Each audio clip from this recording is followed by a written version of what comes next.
Glórias sejam dadas ao nome do Senhor, amém? Eu creio sempre, Deus já tem liberado da sua porção nessa manhã. Você pode se assentar, nome santo do Senhor Jesus. Muito bom estar na casa do Senhor, na presença do Senhor. Muito bom esse momento de também colocar no seu altar nossos dilemas, nossos problemas e a nossa gratidão. Lá no passado as pessoas diziam, você está aqui na casa do Senhor, deixe tudo lá fora, vem e adore ao Senhor. Eu tenho aprendido com o tempo que não é assim. Vem com tudo que você tem, com todos os seus problemas, com todas as suas dores, com todas as suas vitórias, para colocar no altar do Senhor, amém, igreja? Glória a Deus. Você sabe qual foi a palavra de sucesso de 2013? Qual a palavra com maior sucesso em 2013? Alguém faz ideia? Alguém veio no primeiro culto. Ou está muito bem aí, né? Palavra selfie, ela foi a palavra que mais fez sucesso, né? Ela não começou em 2013, mas 2013 ela foi a mais citada. Ela cresceu sua utilização em 17.000% a partir do ano de 2013. A palavra selfie é o resumo de um termo em inglês americano chamado self-portrait, que é autorretrato, né? E ela faz a designação disso que a gente sabe tão bem, começou a usar tanto essa palavra, ela caiu na nossa linguagem. Alguém, um pouco mais com dificuldade aí fala assim que, pastor, a gente usa muitas palavras em inglês no nosso vocabulário, a gente podia falar as coisas mais em português, né? Em português, selfie, a gente deveria falar assim, ao invés de falar assim, gente, vamos tirar uma selfie, a gente ia ter que dizer, gente, vamos fazer um autorretrato ao contrário, né? Então acho que selfie ficou bom, né? E pior ainda, porque se a gente fosse usar o selfie stick, né, que a gente usava lá no comecinho, lembra?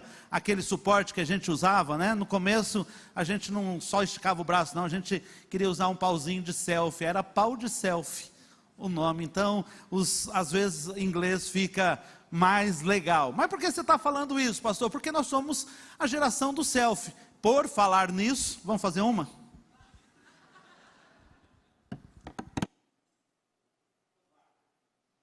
Eu vou colocar e depois a legenda com vocês lá, tá?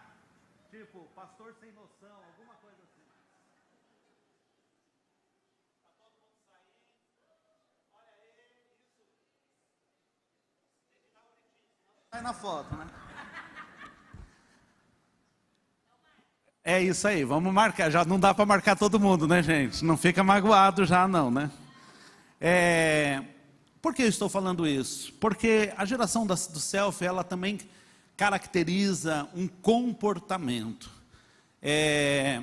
O primeiro culto, a coisa até fluiu um pouquinho mais, mas eu acho que aqui vai ser legal também, porque se eu falasse o que eu vou falar agora no culto de sábado à noite, que é dos jovens adolescentes, talvez eles nem soubessem do que eu estou tratando. Quem aqui já tirou umas férias com um filme de 36 poses? Levanta a mão aí. Irmão, camarada saía com uma de 24, se ele estava com uma de 36 poses, já era burguês, não é? Quem tinha de 48 poses, daí, irmão, estava nadando, não é? E cada foto era pensada, cada foto era detalhada, a gente programava a foto, lembra? Vamos fazer uma foto a lugar, não é que nem selfie. A gente parou, faz uma selfie, né? Eu lembro que quando eu tive minha primeira máquina fotográfica, irmãos, nem eu deveria estar falando isso, mas a primeira foto que eu fiz numa máquina digital foi do meu sovaco. Perdão, queridos, eu estou na primeira batida de Campo Grande, nas minhas axilas, né? Que eu falei, olha que legal, você não precisa mais pensar, né? Quantidade de fotos, você vai fazendo. E a geração selfie não sabe o que é sair para uma... Tem uma irmã ali escandalizada com o negócio do sovaco. Irmã, retira isso da sua mente, para Deus falar com você. Eles não sabem o que é a importância de uma foto pensada, programada. E a revelação, queridos. O momento da revelação, primeiro que você tinha que esperar.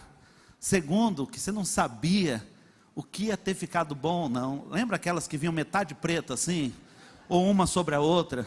Ou aquela criança abençoada que abriu o negócio do rolo de filme antes da hora? E você perdeu seus registros?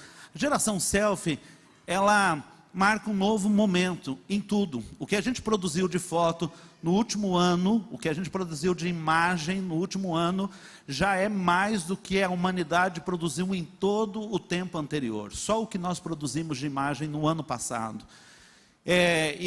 A selfie, ou essa geração, né, da rede social, nós começamos a captar imagens e a relatar a nossa vida, mas com isso surgiu um sentimento de incompletude, de falta de contentamento. Por quê? Porque a dinâmica da rede social, das postagens, ela trouxe para mim também uma sensação de que sempre tem algo mais, que tá bom, mas podia estar melhor. É aquela casa dos sonhos, é aquela viagem que eu não fiz, é aquele carro novo que o meu vizinho trocou, e eu começo nessa comparação, por mais que eu tente fugir disso, achar, poxa, tá bom, mas podia estar melhor. E nos tornamos simultaneamente a geração do quase. A geração do quase. E aí eu coloquei a letra de um cântico, mas não é evangélico, tá? É do Pato Fu. E ela reflete bem essa nossa geração. Quase um amor, quase um caminho, que me deixou quase sozinho. E quase que fiquei contente, e fui feliz para sempre, no dia em que quase conquistei seu coração. Esse quase, sempre está faltando alguma coisinha, o coração nunca se sente totalmente contente e satisfeito. É a marca registrada da nossa geração. O número de casos de doenças emocionais tem aumentado extremamente, né? Existem as patologias clínicas mesmo, diagnosticadas e que precisam de medicamento para regular a química do cérebro, mas a maior parte das aflições emocionais, esse sentimento de que eu já estou perdendo tempo, eu já estou ficando para trás, que eu já estou desatualizado, que o que eu tenho não serve, né? Comprar antigamente uma geladeira era para a vida toda, móveis a gente fazia para a vida toda. Hoje já não é assim, sempre tem um novo. A gente acabou de comprar e já está desatualizado, não é assim? É para essa geração que nós falamos. E a palavra dessa noite, ela fala sobre alguém que quase chegou lá. E é por isso que eu vou falar hoje sobre o altar, o velho e o leão. Você pode repetir comigo? O altar, o velho e o leão. Eu vou fazer a brincadeira porque na realidade quem fez foi o próprio autor. O pessoal falou, pastor, é a foto do Leno na época do propósito? Falo, não gente, não é o Leno naqueles dias, tá? Quando ele estava lá no propósito, né? E o propósito é muito sério, ele cumpriu e fez completo. Mas não é não, tá? É uma foto gerada por inteligência artificial. Esse é o retrato. Eu quero propor aqui 3 selfies, 3 retratos de alguém que quase fez tudo certo. O texto baseado está em 1 Reis capítulo 13. Eu queria que você abrisse a sua Bíblia nesse momento. 1 Reis 13. A palavra do Senhor diz, versículo 9: porque assim me ordenou o Senhor pela sua palavra, dizendo, não comas pão, nem bebas água, nem voltes pelo caminho por onde vieste. Eu vou ler novamente e vocês vão ler na parte em que a ordem está explícita. Vamos lá? Porque assim me ordenou o Senhor pela sua palavra, dizendo, todos, não comas pão, nem voltes pelo caminho por onde vieste. Novamente, não comas pão.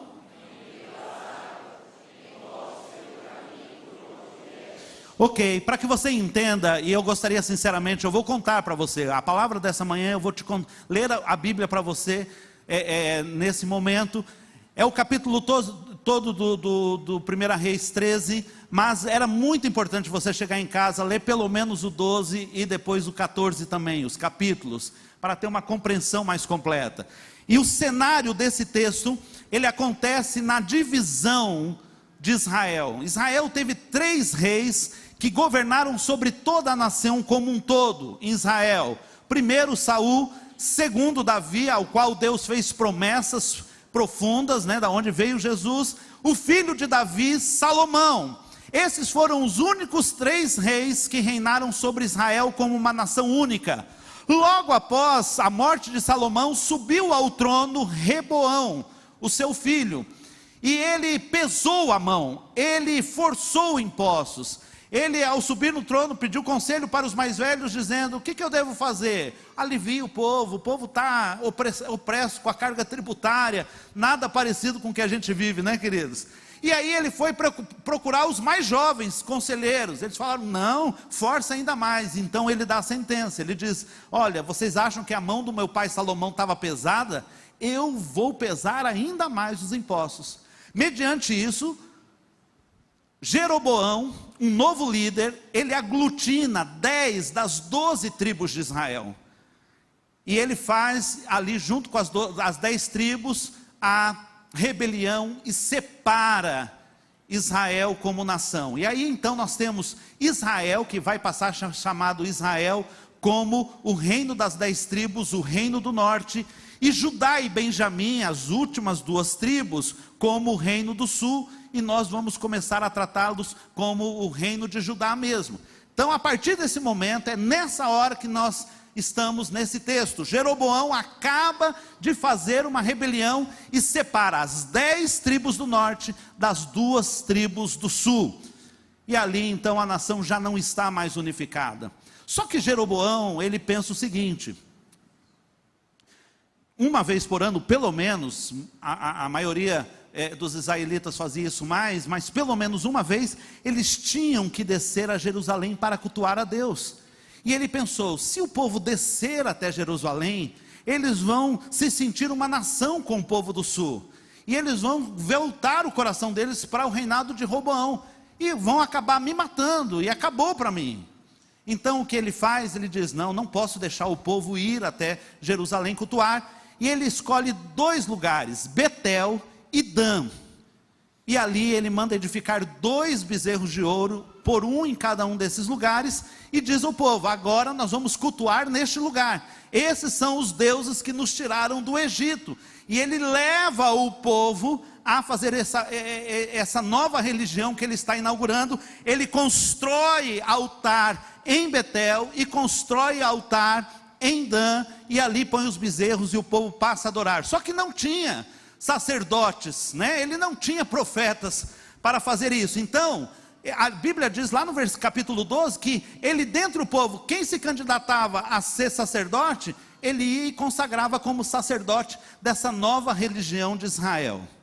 É nesse contexto que aparece um homem de Deus, que é chamado de Judá, para sair de Judá, ir até Betel, e então profetizar contra aquele altar, contra aquela nova religião que Jeroboão estava inaugurando, que estava promovendo. É esse o contexto. É esse o contexto desse homem de Deus, que recebe uma ordem muito clara: vá, desça, profetiza contra o altar que Jeroboão fez, não coma comida, não beba água e volte por outro caminho. É essa ordem específica que ele recebe. E agora nós estamos no capítulo 13. E a nossa história começa assim, e nós vamos ver 3 retratos deste que fez quase tudo certo, esse homem de Deus.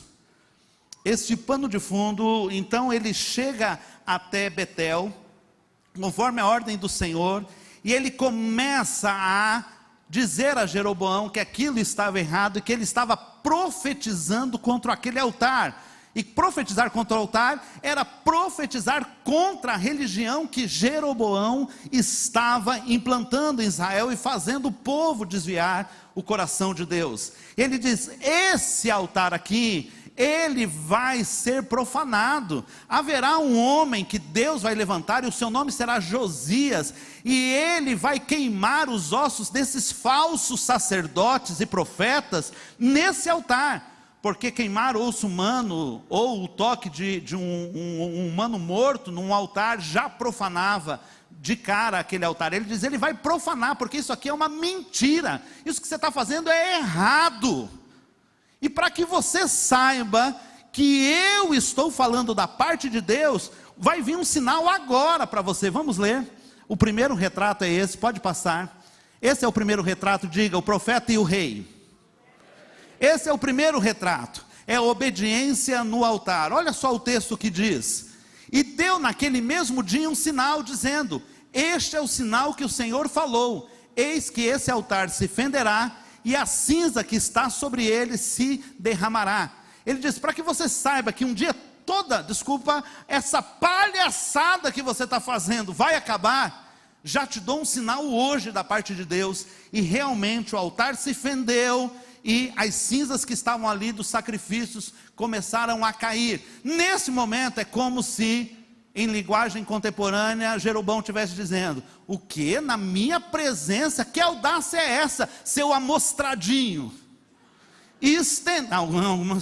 Estendeu a mão contra o profeta, contra o homem de Deus, e diz: matem ele. E quando ele estendeu a mão contra o profeta, a sua mão ressecou. A sua mão ressecou. Ele diz ao homem de Deus: ei, ora por mim, peça a Deus. E ainda diz: peça ao seu Deus, lá no texto, peça ao seu Deus que me restitua a mão. E na hora o homem abençoou o rei, e a sua mão voltou ao normal. Mediante isso, olha o que o rei fez: ei, eu preciso te dar uma recompensa. Aceita uma recompensa, o que você quer? Você acabou de me curar. O homem de Deus disse: não aceito nada.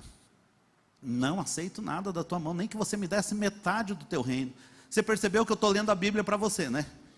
Porque isso tudo está lá no texto, menos a parte do amostradinho, tá? Isso não está não. Daí o rei falou: não, já que você não quer nenhuma recompensa, vem pelo menos, janta comigo. Vem e fica comigo, vamos fazer uma refeição juntos. E o que o profeta respondeu? Não, eu recebi uma ordem muito clara, eu tinha que vir profetizar sobre o altar, e não comer pão, não beber água, e voltar por outro caminho. Você lembra? Vamos todos juntos? Não comer pão, não vou ficar com você. Essa é a primeira cena. Essa cena, ela demonstra a total obediência àquilo que aquele homem de Deus recebeu da parte do Senhor. Ele vai diante do rei, ele tem a ousadia, ele tem a coragem de falar o que precisa ser dito, de demonstrar o poder de Deus, de não fazer alianças com o mal, porque o objetivo de Jeroboão, em primeiro lugar, ao oferecer recompensa, era desmoralizar a pessoa do profeta, era tirar a autoridade. Olha, você está à venda, você é corruptível, você aceita recompensa, faz a obra de Deus, sim, mas aceita, aí você tem limite, né? Você tem preço. E ele diz: não tenho preço, eu tenho valor, e eu não aceito nada. Em segundo lugar, Jeroboão insiste e diz: não, mas vamos fazer pelo menos uma refeição, vamos ter comunhão comigo. E o que Jeroboão está tentando nesse momento é simplesmente dizer: se você almoça comigo, se você janta comigo, se você senta à mesa comigo, você está dizendo que está de alguma maneira em comunhão comigo.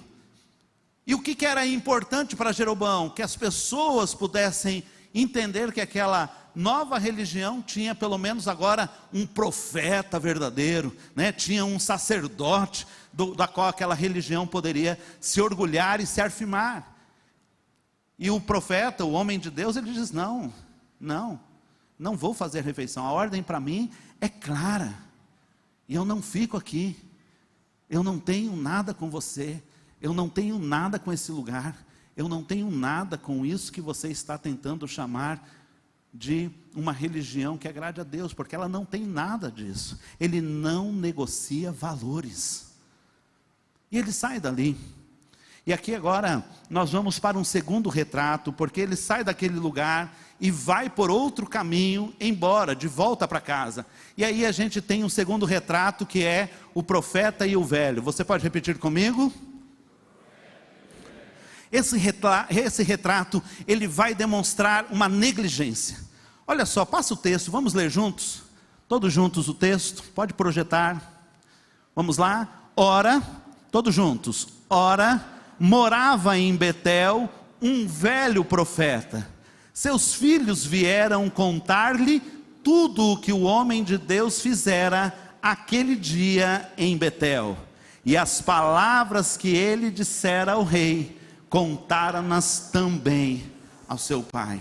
O segundo retrato vai mostrar que ali em Betel morava um profeta velho, um velho profeta, e os seus filhos veem tudo aquilo, e aquele está burburando, né, na cidade, fervilhando ali. Olha só o que aconteceu, um homem de Deus, olha, colocou Jeroboão no lugar dele e tal, aquele alvoroço. Os filhos vão e contam ao pai: pai, olha o que aconteceu. Imediatamente o pai diz: preparem o jumento, porque eu quero encontrar. Vocês viram para que lado ele foi? Sim, pai, a gente viu o caminho que ele tomou. E o pai diz: preparem o jumento, porque eu quero ter um encontro com ele. E aqui eu quero fazer uma pausa, porque biblicamente velhice, ela é representação da coroa da vida. Quem chega à velhice é um grande prêmio. A palavra do Senhor diz que em determinado momento a velhice pode ser um cansaço, mas geralmente a Bíblia está dizendo: abençoados sejam as cãs, sejam os cabelos brancos. E aquele homem pega o seu jumento, vai ao caminho e encontra o profeta, um homem de Deus, descansando debaixo de um carvalho.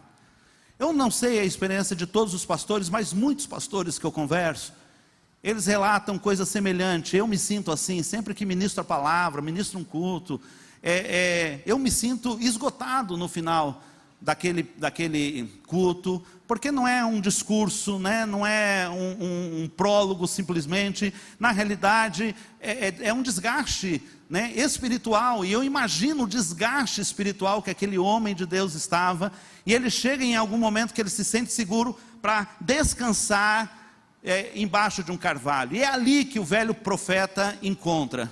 E ele chega aquele homem e diz assim: vamos para minha casa, vamos fazer uma refeição comigo, eu fiquei sabendo da sua história. Só que o homem de Deus sabia muito bem o que tinha que responder.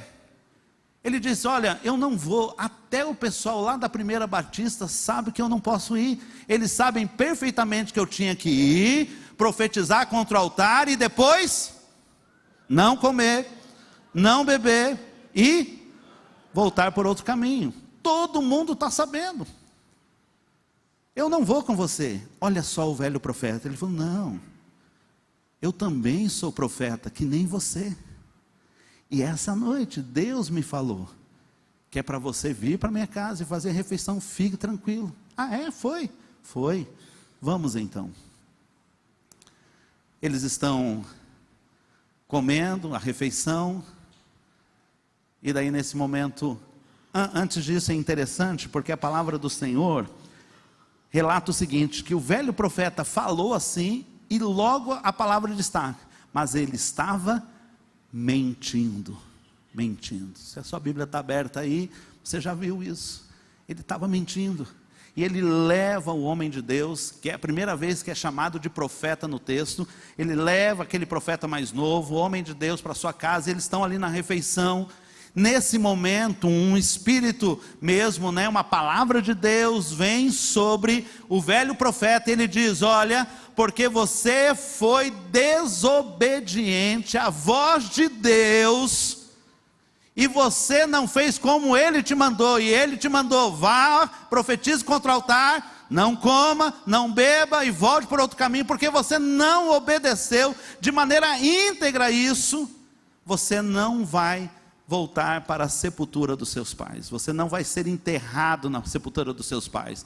Ele está dizendo duas coisas aí: você vai morrer precocemente e você não vai chegar de volta ao seu destino.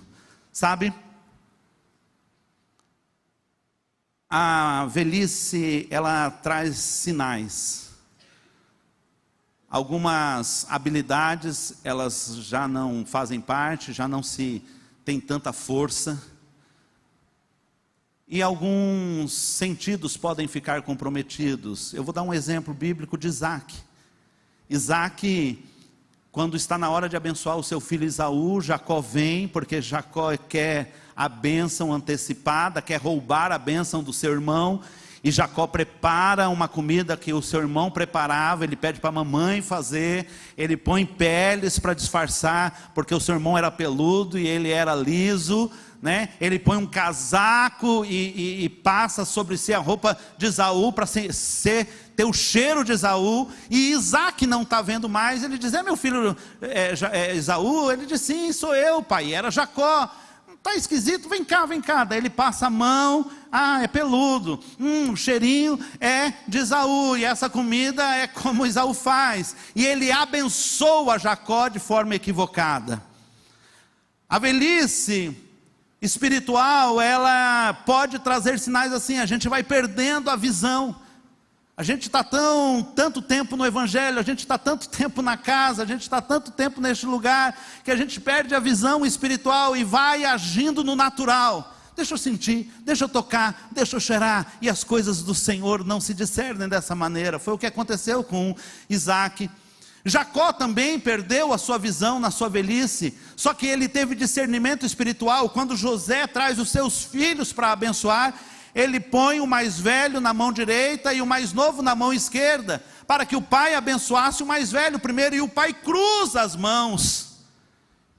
E José fala: pai, o que você está fazendo? Não é assim, você está abençoando errado. Ele: não, eu sei o que eu estou fazendo, é para ser desse jeito, eu estou com discernimento espiritual, eu não estou indo pela minha vista. Então a velhice nesse sentido, e esse que o profeta velho significa, ele pode estar dizendo do nosso comprometimento com os valores essenciais. Ele mente em nome de Deus, pois envelhecimento espiritual não significa amadurecimento. Existe uma ambiguidade moral, porque no momento ele está mentindo, no outro momento ele é tomado pela palavra de Deus e profetiza algo verdadeiro. Ele, nesse movimento de velhice, ele quer estar bem com todos, ele não quer ficar de fora do que está acontecendo. Ele usa uma estratégia sórdida para convencer o homem de Deus a vir para sua casa mentindo. Muitas vezes, velhice espiritual faz com que a gente se torne velhacos nas questões de Deus. Não, isso eu tiro de letra, eu já estou lá há tanto tempo, eu sei como funciona. Cuidado. O coração vai ficando ressentido, malicioso. Mente, mas é mentirinha para o bem. Mente, mas eu sei lidar com isso. Às vezes até usado por Deus em alguns momentos. Tem visitações específicas, mas o caráter está comprometido. Desse segundo retrato eu queria destacar 3 lições para você. Primeiro, cuidado com profetadas. Repita comigo: cuidado com profetadas. Cuidado. Qualquer palavra, né? Martinho Lutero diz que mesmo que alguém faça sinais, curas, ressuscite pessoas, mas que contraria a palavra, ele não vai seguir, porque ele vai ficar aliançado com a palavra. Com a palavra. Cuidado com profetadas, porque Deus não tem compromisso com a palavra que ele não falou. Mas foi fulano falou no nome de Deus. Foi Deus quem falou? Foi Deus exatamente quem falou claramente, está em concordância com a sua palavra. Quando um casal vem em crise me procurando: pastor, nós estamos querendo separar, o que a gente faz? O senhor pode orar com a gente? Não precisa orar. Nós temos que nosso trabalho é achar um jeito de melhorar esse casamento, porque não tem pergunta a ser feita. O Senhor quer restauração, o Senhor uniu, não é um valor que deve ser quebrado. Sabe, queridos, a gente precisa entender que Deus tem compromisso irrestrito com aquilo que a sua boca disse, mas Ele não tem compromisso nenhum com o que disseram que Ele disse que disse. Deus não é desse jeito. Segundo, cuidado com os dias de vulnerabilidade. O profeta estava cansado, parou para descansar. Tinha passado por um momento espiritual muito intenso, muito forte. O poder de Deus correu através da vida dele para restaurar a mão do rei. Ele teve um embate espiritual com o mundo das trevas. Estava legitimamente cansado. E foi no seu cansaço, na sua fadiga, que ele ficou vulnerável. Vulnerável à visita do profeta velho, vulnerável à conversa do profeta velho. Cuidado. Há dias e há tempos em que o apetite sexual está fora de controle. em que o aperto financeiro te leva a fazer algumas coisinhas erradas pelo bem da sobrevivência. Cuidado, cuidado com o tempo em que você está vulnerável, porque é por ali que o inimigo vai encontrar alguma ocasião contra você. E por fim, cuidado com a familiaridade. Muitas vezes, não é com a família não, tá? É com a familiaridade que nós muitas vezes temos com a casa de Deus. Abri um eco aqui, pelo menos no meu retorno, muito grande. Tá ok? O grande perigo para o homem de Deus, olha só, ele foi firme diante do rei, que representava o mundo, mas ele afrouxou diante do profeta velho, que significava e representava a religião. Ele se acostumou. Ele falou, não, aqui eu estou em paz. Essa familiaridade pode nos roubar a bênção e o legado. Olha só o que aconteceu com os filhos de Arão. Nadab e Abiú foram consumidos, os filhos de Eli foram rejeitados, os filhos de Samuel, Ofni e Finéias, fizeram coisas terríveis. Todos eles foram criados dentro da igreja. E às vezes a gente está tão acostumado com isso aqui, que a gente perdeu a noção de quanto estar na presença de Deus é santo. Eu não estou falando de templo, eu estou falando da sua vida, eu estou falando de como você se relaciona com Deus. Cuidado, para que esse tempo em que você pode estar confortável na presença do Pai, não se torne uma displicência na sua vida espiritual. Mas há um terceiro retrato, e o terceiro retrato é o profeta e o leão. Você pode repetir comigo? O profeta e o leão. Ele representa a morte na esquina, ele representa a morte na cena seguinte. Olha só, vamos ler todos juntos o texto? Pode projetar o texto, todos juntos. Então foi e achou o cadáver estendido no caminho, e o jumento e o leão que estavam parados junto ao cadáver. O leão não o havia devorado, nem havia despedaçado o jumento. Assim que está tendo jantar, o profeta velho dá aquela palavra para o homem de Deus, diz, olha, você fez o errado, ali acabou a refeição, ali perdeu a graça. O homem de Deus falou assim, preparem o jumento, e prepararam o jumento e ele foi embora, mas não andou muito, porque um leão o encontrou e o matou.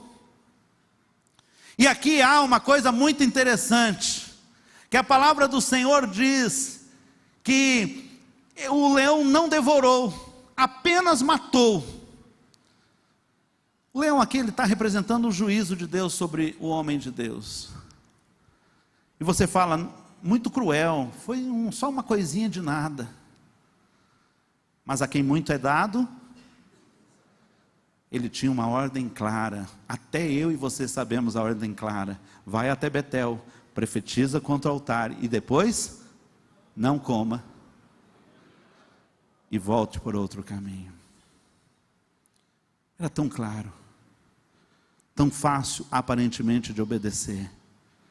É interessante que a cena seria encontrar o leão ensanguentado, devorando tanto o profeta, tanto o homem de Deus, quanto o jumento.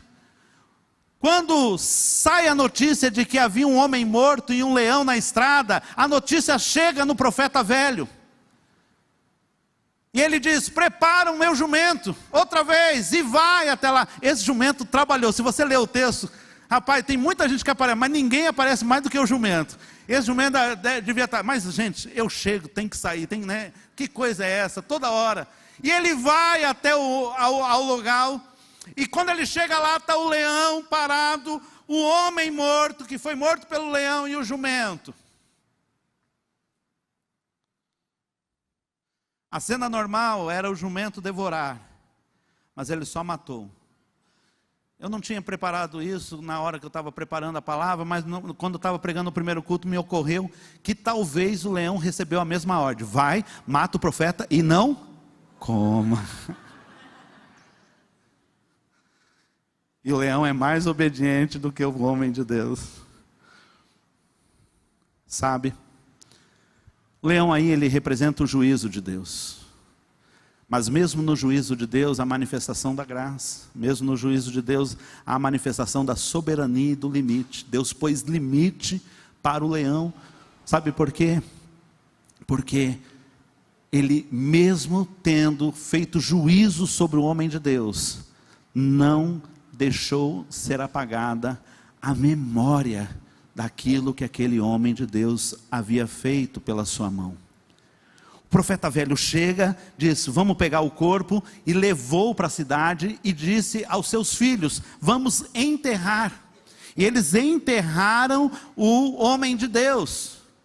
E ele deu uma ordem aos seus filhos. Ele diz: olha, eu quero dizer uma coisa para vocês: quando eu morrer, me enterrem junto na mesma cova que o homem de Deus. Sabe por quê? Isso o profeta velho, aquele que tinha mentido, agora só estava falando verdade. Ele diz: tudo o que ele disse pela boca do Senhor será cumprido. Tudo que ele falou será cumprido. E o que ele tinha falado? Olha, Jeroboão, vai surgir um camarada chamado Josias. Ele vai vir aqui, ele vai pegar os ossos de todos os sacerdotes aí que serviram no alto, que serviram aqui nesse. Ele vai reunir todos os ossos, vai queimar em cima desse altar, e esse altar vai ser profanado. O profeta velho diz: nesse dia eu quero que meus ossos estejam junto com os ossos do profeta novo. Quando você vai lá em 2 Reis, capítulo 23, você vê essa história se cumprindo. Depois leia do versículo 15 ao 18. Então chega Josias com seus soldados e manda desenterrar todos os falsos sacerdotes que serviam em Betel, e mandou tirar todos os ossos deles das tumbas, colocar em cima do altar e queimar em cima do altar. Mas chegou numa cova, ele disse: essa cova aqui, de qual sacerdote é? Não, essa aqui é daquele profeta, o homem de Deus que veio de Judá e que profetizou contra o altar. Ele diz: nesse vocês não tocam, esse, a sua memória vai ser preservada. E o profeta velho estava com os ossos dele lá juntinho, né?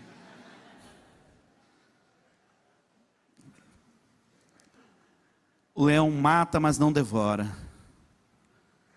Eu sei que ali era um juízo de Deus, mas quando estava preparando essa palavra, o Espírito tocou no meu coração dizendo: quantos você tem visto ao longo do seu ministério?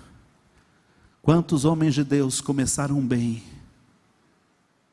Quantas mulheres de Deus foram usadas? Quantos ministros de louvor? Quantos líderes começaram bem, fazendo certo, mas se perderam no caminho? E quando eu olho essa cena, o leão e o profeta morto, eu lembro de um outro leão que a Bíblia manda a gente tomar cuidado, que nem é leão, mas ruge como leão. Sede sóbrios, vigiai, porque o diabo, vosso adversário, anda em derredor, bramando como leão, buscando a quem possa tragar, ao qual resistir firmes na fé, sabendo que as mesmas aflições se cumprem entre os vossos irmãos no mundo. Quantos ministérios eu já vi assim mortos. O leão, o adversário, sem devorar, só matou mesmo, como se tivesse ali do seu lado um troféu. Ó, está vendo esse? Está vendo essa? Está vendo aquele ali? Está vendo aquela outra? Podiam ter feito muito mais, mas eu consegui tragar o seu ministério. Quantos pastores pregam e a sua palavra cai como uma pedra no chão, porque perderam a autoridade? Quantos ministros de louvor cantam, mas não tocam mais o coração de Deus e nem comunicam a unção ao seu povo? Quantos líderes se ensoberbeceram no meio do caminho, fizeram do jeito que achavam que podiam fazer e perderam a sua autoridade de liderar? Quantos homens de Deus estão mortos na esquina da vida, com seus ministérios pela metade? Que cena triste. A palavra dessa manhã, ela termina com um alerta. E esse alerta é a importância de terminar bem. Você pode repetir comigo? A importância de terminar bem. Eu queria que você, nessa história, pudesse lembrar que nós somos muito bons de iniciativa, especialmente brasileiros. A gente começa regime, não é verdade? E para. A gente diz que vai estudar e não conclui. A gente faz propósito, mas deixa pela metade. Somos muito bons de iniciativa. Eu queria propor uma nova palavra para a igreja: acabativa. Diz: é tempo de acabativa. É tempo de acabativa, é tempo de terminar aquilo que nós começamos, é tempo de ir dentro daquilo que a palavra do Senhor nos diz. E aqui, queridos, existem 3 conselhos para você. A palavra do Senhor, ela diz: melhor é o fim das coisas do que o princípio delas. Você pode ler comigo? Melhor é o fim das coisas, melhor é o paciente de espírito do que o altivo de espírito, aquele que diz: eu vou na minha força, e fica pela metade. Melhor é aquele que se submete pacientemente ao processo e conclui aquilo que começou. Se Deus te deu algo para fazer, vai até o final. Abandone o quase. Você pode repetir comigo? Abandone o quase. Pode projetar lá. Olha só, abandone o quase. Sabe, eu separei outro cântico que também não é cantado na igreja. Eu queria que você lesse comigo. Vamos lá? A letra é Epitáfio, do Titãs. Pastor, você está ouvindo muita música do mundo. Vamos lá. Vamos lá? Devia ter amado.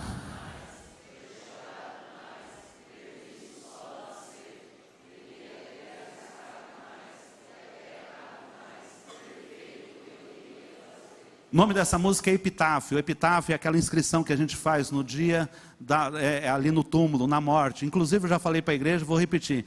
Tenho 2 coisas que eu quero na minha morte. Primeira, eu quero aquela plaquinha. Quem lembra? Estou no lucro. Não, calma, essa aí é depois. Você apressou. Estou no lucro, porque o viver é Cristo e o morrer é lucro. Eu quero que tenha uma plaquinha aqui, eu segurando, florzinha, tudo, e eu com a plaquinha, tá? Segurando. Quando alguém perguntar: o que é isso? Não, ele viveu para Cristo e agora ele está no lucro, tá? A segunda coisa é o que eu quero ouvir no meu velório, né? E uma das coisas que eu gostaria de ouvir no meu velório é: olha, está mexendo, né? Isso seria muito legal. Não é uma boa? É uma boa. Seria uma boa, né, irmão? Você que é do Ministério de Oração, chega lá, baixinho, e fala: Senhor, levanta, né? Sabe, queridos, eu não quero que a minha vida, no resumo da minha vida, seja a vida do quase. Eu queria ter amado, eu queria ter visto mais pôr do sol, eu queria ter trabalhado mais, eu queria ter sido mais envolvido com o Senhor, eu não quero que o final da minha vida, o resumo, seja um quase. É linda a letra, eu sei que enquanto alguns estavam lendo, tem gente cantando mentalmente, não tem?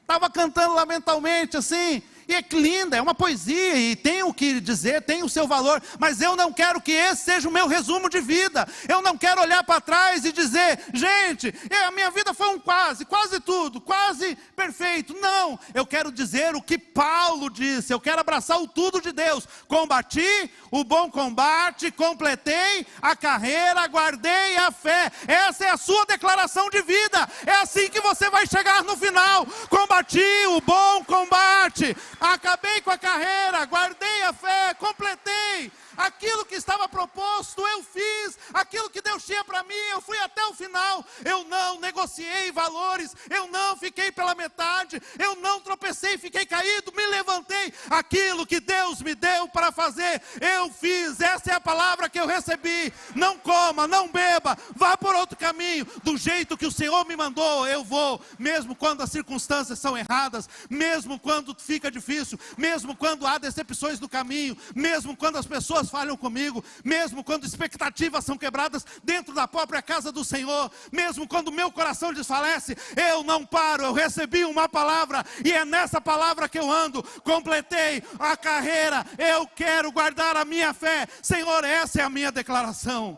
Eu não quero chegar lá no final dizendo: minha vida podia ter sido outra coisa. Eu quero chegar lá no final dizendo: Senhor, eu sou feliz com o que o Senhor me deu, e nesse talento que o Senhor me deu, é nisso que eu firmei a minha ação.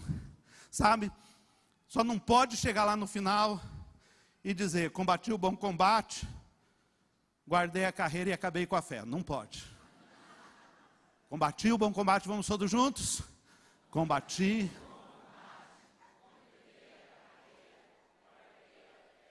Se você está no caminho, eu queria que você fizesse da sua vida as palavras de Paulo. Eu queria te convidar a ficar em pé. E Paulo diz: eu não alcancei ainda, mas é lá que os meus olhos estão.